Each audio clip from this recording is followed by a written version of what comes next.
Hey, what's up guys? John here. 20,000 cars are getting repossessed every single day. Roughly 600,000 cars a month are being taken back from consumers and put right on the auction block or given right back to the dealer. Car insurance rates have skyrocketed. They've increased over 20%, or roughly 20% inside of the last 12 months. And they're only going to likely continue to rise in the short term. In 2019, the average car payment in America was about $350 to $370 per month. Now it's $716 per month. So it's nearly doubled, yet real wages are falling. On top of that, 1 in 6 auto loans currently over $1,000 per month. So we're witnessing something huge unfold inside of the auto market. And I believe what we're going to start to see over the next year or so is going to be insurance rates continuing to skyrocket in a dramatic fashion, pushing a lot of people off the roads. This is going to be huge. If you're on the sidelines, maybe you have a clunker now, or you have a car that you're not that excited about and you want to upgrade, give it a little time. I think you're going to find some incredible deals coming right down the pike. Also, please hit that like button. When you hit the like button, YouTube's going to share this content to educate more people about what's really going on in the U.S. economy. And today's video is sponsored by my company, GreatCreditFast.com. That's GreatCreditFast.com. If you have late payments, charge-offs, medical bills, potentially even a repossession or foreclosure, bankruptcy, we would love to talk to you and see how we can help you. Book a free strategy session on the website below in the show notes. Look at this. So why are car insurance rates going up? Car insurance rates have risen 17% inside of the last year. The average auto insurance for full coverage in Florida, which is, a little bit more expensive than the average location, $300 a month. Average, right? Insurance rates today are almost the same price as a full car payment in 2019. To put that into context, that's absolutely crazy. Wall Street Journal found Allstate has jacked up car insurance premiums 40% in Georgia. Nationwide Mutual has increased insurance rates 32% in California. State Farm bumped rates 11% in New York. The reason is that many of these insurers have experienced significant losses over the last several years, an indication that premiums will continue to rise into 2024. Rates need to rise probably 5-10% in each of the next couple of years. Now, what this actually means, I believe this is going to be double or potentially even triple this, and this is why. Now, when we see rates continuing to climb and this affordability crisis continue to get worse, what are people going to do? They're going to start to cut back on expenses, right? Car insurance is a very big expense. I think people are going to look at this and say, you know what? I'm going to hold off on coverage for now. I'm not going to do this, and if I get into an accident, I'll just drive with the damage or I'll deal with it then. And that's what I think a lot of people are going to do. So people with insurance that have uninsured motorists that get into an accident that is at their no fault of their own, so they get into an accident with someone that had bad insurance, their insurance company is going to have to cover it. And the more and more this situation becomes prevalent, the more insurance companies are going to lose. And when they lose, what are they going to do? They're going to pass along those losses to consumers and continue jacking up rates. So we're going to likely see insurance rates continue to skyrocket and balloon to a level in which I think a lot of people are not ready for. On Wednesday, Bureau of Labor and Statistics published June's latest consumer price index. While U.S. annual inflation cooled to 3% last month, a subcomponent of the index, car insurance rates, soared 16.9% year over year, taking out pandemic highs. Well, look at this. 401,533 accidents in 2021. That was Florida, right?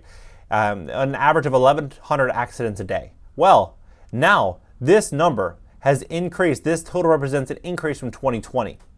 Which averaged 933 accidents. So a 15% increase, roughly 15% increase in just accidents alone. People are getting in more accidents than ever before. Now, we look at car insurance. Car insurance was about $100 a month on average 3 years ago, about $100 a month. So it's nearly doubled in almost all locations in the last 3.5, 4 years. It's absolutely crazy. Used vehicle values fall for the third straight month. Wholesale prices down more than 10% year over year. And we're already starting to see this big softening in the auto market. Now, brand new car payments in 2019, this is from Experian, brand new car payments, $554, right? $554. That's 30% less than a used car payment today. The average used car payment is $391, $391, right? Absolutely crazy. Today, the average car payment is $716, and 1 in 6 cars have a payment north of $1,000 per month. This is what I don't get. We have a median income in America of $31,000. It's called $2,800 a month. The average car payment, the average person has car expenses probably in the $1,200 to $1,500 a month range. So roughly 40 to 50% of their overall income is going exclusively to their car. Do the math. $716 for a car payment. Then maybe they fill their tank once a week, $50 each, right? So that's $200 a month. 716, that goes to 916. Then oil changes, potentially tires, repairs. Maybe that's another $100 a month, maybe $150 a month. If you annualize it, compound it down to monthly payments, maybe that's $1,100. But then you have car insurance. Maybe that's $200, $300 a month. Boom, you're at $1,300 to $1,500 a month. How do people afford that? How do people afford that? And as we see this, what are we going to start to see? Higher and higher and higher rates, and a job market that's going to continue to likely soften. Incomes continue to soften. We're going to start to see a lot of people walk away from these cars. And I think we're going to see a really, really, really big transition of wealth happen here. Well, more delinquencies and auto loans are delinquent now than they were at the height of the great financial crisis, 2008. What do you think about that? Harley Davidson, new problem, repossessions. Car repossessions on the rise. Cox Automotive found the nationwide rate of vehicle repos had increased a whopping 20.4%. The bad news is that it looks like this is only the beginning of the trend, and it's going to continue to grow. It's crazy. But what's even crazier is that the average car payment and the average loan to value is beyond belief. There's so many people out there that owe 125% loan to value on their cars. And so they'll see a sign, I'll say 0% interest for 6 months or whatever it may be, or zero money down. And people will say, okay, I'm going to go ahead, I'm going to do that zero money down deal. And I have this stimulus check, low interest rates, making money in crypto. I'm going to go out there and get this Dodge Charger. I'm going to get this Nissan Altima. I'm going to get this car. It's a $40,000 car. But it's 10 grand over sticker. I'm going to have to pay $50,000 for this car. But I found a lender that's going to give me a $60,000 loan, and it's a $50,000 car. So you're thinking, well, why would they give you a $60,000 loan on a $50,000 car? Taxes, tags, sticker, everything's going to get rolled into one, and it's all going to be pushed into that loan. That's what you're seeing with this 125% loan to value situation. 125% loan to value was the norm back then. So when you're seeing 125% loan to value, you're seeing a massive problem. You're seeing a lot of people underwater on their cars with their real wages falling and the cost of living continuing to rise. How is this not going to be such a massive crisis unfolding? Like how? I don't see any way in which this just gets completely blended into the economy and this goes unscathed. More than 85% of new cars are financed. 85%, right? And 55% of used cars financed. So how is this whole thing going to play out? It's a big question. How is this going to play out? Insurance rates are going to continue to rise. We're going to see gas prices likely continue to rise as we move to, quote unquote, green energy.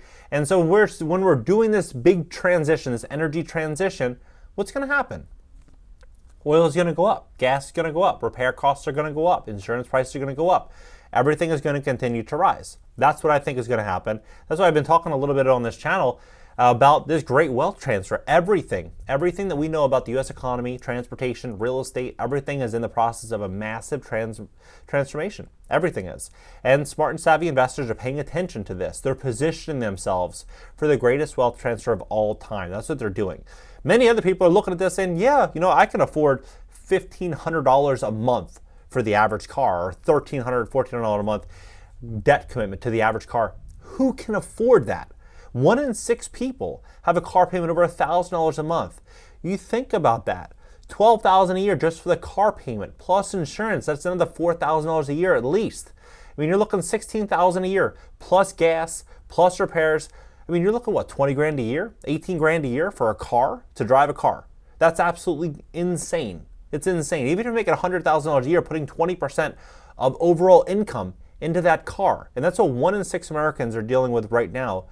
I mean, you look at that. How is that going to be sustainable? It's not. I'm telling you, it's not. We're going to see auto repossessions go from 20,000 a day to 25,000 to 30,000 to 35,000. It's going to continue to skyrocket. People might be like, oh, that's not going to happen. Just wait. When we start to see this job market go through a massive shift, consumers are going to feel it in their pockets. And employers are going to be looking at how they can reduce costs. What are they going to do? How are they going to reduce costs? They're going to start shopping around for cheaper and cheaper labor. And that's going to mean outsourcing more talent overseas. That's going to mean integrating ChatGPT and other type of technological options. People are going to see wages fall. That's what's ultimately going to happen. But if you're a smart and savvy, investor, if you're just connecting everything clearly, you're going to see something, and that's going to be a massive wealth transfer and a massive opportunity for you to kind of restructure, potentially even look at business differently, look at the world differently. There's going to be tons of opportunities to make a fortune. Right now, my whole saying is money is never lost, it's simply transferred from one group to the next. And so if you position yourself for the greatest wealth transfer, it doesn't matter if the auto market crashes, because you're going to be positioned to say, you know what, if insurance rates go from 300 to 900, I don't care because I'm making money. It doesn't matter, right? That's the key. That's the message. Position yourself. The world's going to get more expensive, and the opportunities are going to be endless for those that are connecting everything together. What do you think about it? Drop below, hit the like button, add me on IG. And if you want to fix your credit, you want to position yourself for the greatest wealth transfer of all time, we'd love to help you at greatcreditfast.com. Catch you in the next one.